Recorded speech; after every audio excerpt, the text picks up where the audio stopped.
Now this for you if you're trading short term, okay? By short term trading, I mean day traders and swing traders. So the first thing you need to look at before you enter a trade, very important, is to look at the trend. Not only in the current time frame, but also one time frame higher. So let's say if right now you're looking at H1 for entry points, okay? So you need to look at H4, the bigger picture, to see whether is it trending in the same direction as compared to H1. You want both to be trending in the same direction. You don't want to see things like, oh, this one is going up, H4 is going down. If you see this, wait, don't trade. If you want to double confirm things, you can look at one more time frame larger, which is daily time frame. Stop there. Bare minimum 3 time frames. How do you know whether the market is really trending upwards or trending downwards? You probably already know this, which is using moving averages. So for example, if you use 50 SMA, you want the smaller moving averages to be above your larger moving averages. So different people use different numbers, right? So let's say, for example, you like to use 100 SMA, okay? You want the smaller SMA to be above the larger SMA. This is a bullish trend. On the other hand, if you have 100 above 50 and both are sloping down, it is a bearish trend. You should know this by now, okay? So if you spot a trending market, then you should apply trending market strategies, okay? You don't want to apply a consolidation or ranging trading strategy onto a trending market. It doesn't make sense, right? At the same time, you also don't want to apply a trending market strategy onto a market that is going sideways. So one very important thing, apply the right kind of trading strategy onto the right kind of market conditions, okay? So example of indicators in which you can apply onto a trending market, as you already know, moving average as well as Fibonacci, the retracement, okay, and also trend lines. Of course, there are many more. That's for another video.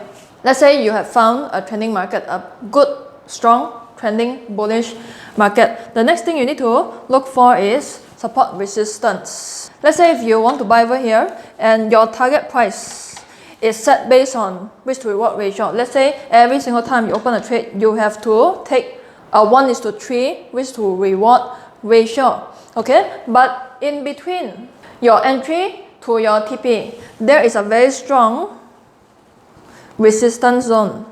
Are you going to enter? No. And one very important thing, a lot of retail traders, they only know how to spot visible support resistance. There are a lot of invisible support resistance. Example, fundamental support resistance. Example, supply and demand zone.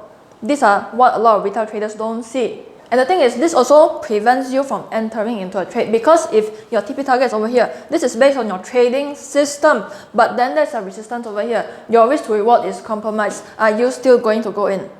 No, right? So you give this trade a miss. But if you enter on a retracement and you want to enter right here, okay? And this is a very strong resistance which became support. By the way, a very strong resistance support is a zone which has been tested at least 3 times. Okay, by now you should know this. Let's say you want to enter here. Based on just this horizontal support resistance, is this enough? This is not enough. So that's why you need step number 3. Step number 3 is the confluence and confirmation stage plus confirmation. Okay, so confluence is basically like many layers of floor. So this is one layer. So maybe the second layer can be your moving average. Let's say a moving average goes like this, and also price came down here and test this moving average. Moving average, as you already know, is a dynamic support resistance. So one test on support line, support zone, second test on moving average. So you have 2 layers of flooring. This will increase your probability of your trade. So you can add one more. Example, Fibonacci. You want it to retrace to 50% level or 61.8%. Okay, so this gives you a 3-layer support. So this is what I mean by confluence.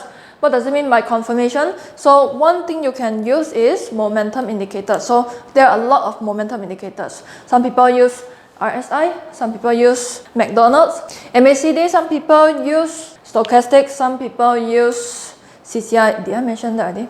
RSI, CCI, MACD, stochastics. Variety is the spice of life. Yes, indeed, but just pick one. Just pick one. Please, your chart is colorful, but it doesn't mean that it will make you money. So let's say, for example, you pick my favorite indicator, which is CCI. Okay, so when you see this 3-layer confluence, price retrace there, and give you one more confirmation, which is example, you have a bullish army right over here, or any bullish candlestick pattern confirmation. Okay, so that's a lot of confirmation. I cannot even keep count.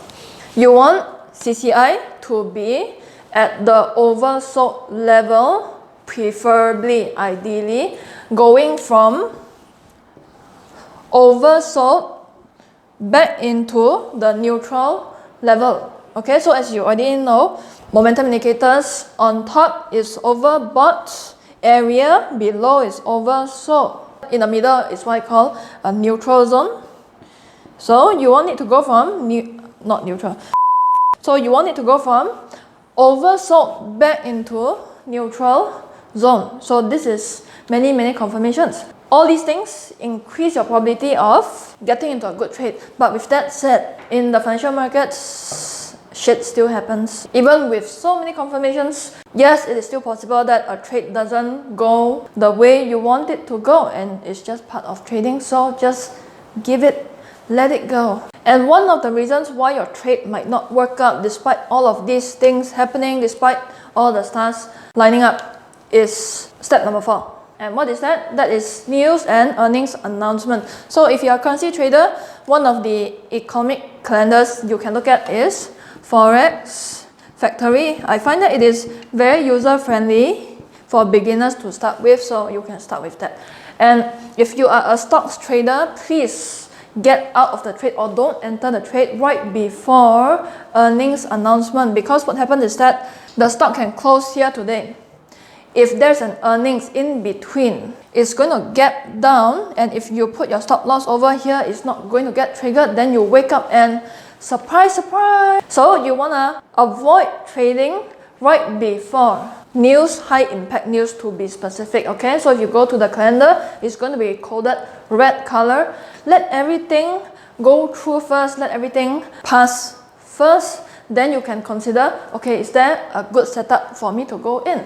Because when you enter during a news, not only does your spread increase, not only does the risk of slippage increase, but also the volatility risk is going to increase. So no matter how good your trading system is, you trading around the news is not going to work out. So how can you check for earnings announcements? Some platforms, they have a symbol below. But then if you want to check it specifically, you can go to websites to check the earnings date. One of the financial websites you can go and look at is Yahoo Finance. Okay, it tells you the earnings date of the stock that you're looking at. Now the fifth thing to help you increase your probability, this is also another so-called confirmation. If you like to put it that way, it is inter-market analysis. Now this is what retail traders don't like. Oh my god, all this economic stuff. Because you need to know that nowadays markets are interrelated. When one moves, it's going to affect the other market. Now the thing is, hedge fund traders, it's night time already. Hedge fund traders, they conduct inter-market analysis. So should you. So I'm just going to give you a couple of currencies as an example. Okay, so let's take Aussie dollar. If you trade this currency, so what are some of the things you should look at? Other types of market, you should look at gold prices, because Australia is a major exporter of gold. So gold prices is going to affect Aussie dollar is going to affect gold prices. If you are trading USD, you should also look at gold prices because these two are also interrelated. So most of the time, gold prices is inversely proportional to USD. Okay, so USD normally most of the time is inversely proportional to gold prices, commodity prices. But during times of crisis, for example, recession, Eurozone debt crisis, you realize that it moves in the same direction because of many different reasons. One of the main reasons is the safe haven status of these two. And if you are trading a currency, for example, Euro, Yen, okay, so let's take Euro, Yen. Generally, Euro is considered a higher risk currency as compared to a safe haven currency like Yen. So if you compare it to the stock market, you realize that they tend to move in the same direction most of the time, okay, most of the time. So this means that if Euro, Yen, this whole entire currency goes up, S&P 500 is going to go up as well. Because as you already know, stock market is considered a risk market where during risk on environment, capital is going to flow to stock market and hence into euro, dollar as well, and away from yen. That is why capital outflow leads to yen going down and hence the whole entire currency going up. Understand? Give you another example. If you are trading a currency like Canadian dollar, for example, okay, Canadian yen, sorry. If you're trading Canadian yen, you might want to look at oil prices because one main thing is that Canada is a major exporter of oil and Japan is an importer of oil, and hence when oil prices go up, Canadian yen is going to go up. So what if you're trading, example, pound yen, okay, pound yen.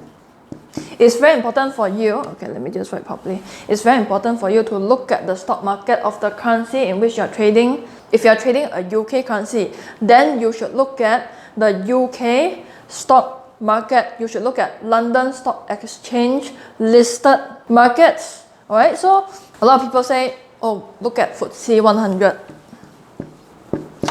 A more representative index would be FTSE 350. Because it is a combination of FTSE 100 and FTSE 250. This is a better sample size as compared to FTSE 100, which only comprises of 100 UK stocks measured based on market cap. So if you are trading Canadian dollar, then you should look at the Canadian stock market. If you are trading yen currencies, then look at Nikkei, Japan stock market. Nikkei 225. Okay, look at Nikkei 225. If you want to avoid looking at other things, you don't like commodities, bare minimum, look at the stock market if you are a currency trader. And since you're looking at the stock market, there are also other markets that is going to affect the stock market. So you're gonna still look at something beyond the stock market, you know what I'm saying? So if the stock market goes up, bond yields will be up, okay? Bond prices will be down. And bond yields is one of the ways in which you can determine market sentiment, to determine when a recession is going to come, okay? I've already covered this. I'm also going to do a bonds basic course on this channel soon, so stay tuned for that. So if you want to know more about support resistance, if that part just now confused you a little bit, and if you want to learn more about intermarket analysis, I'm going to put them right here so you can go and check it out. So with that, talk to you in the next video. Bye.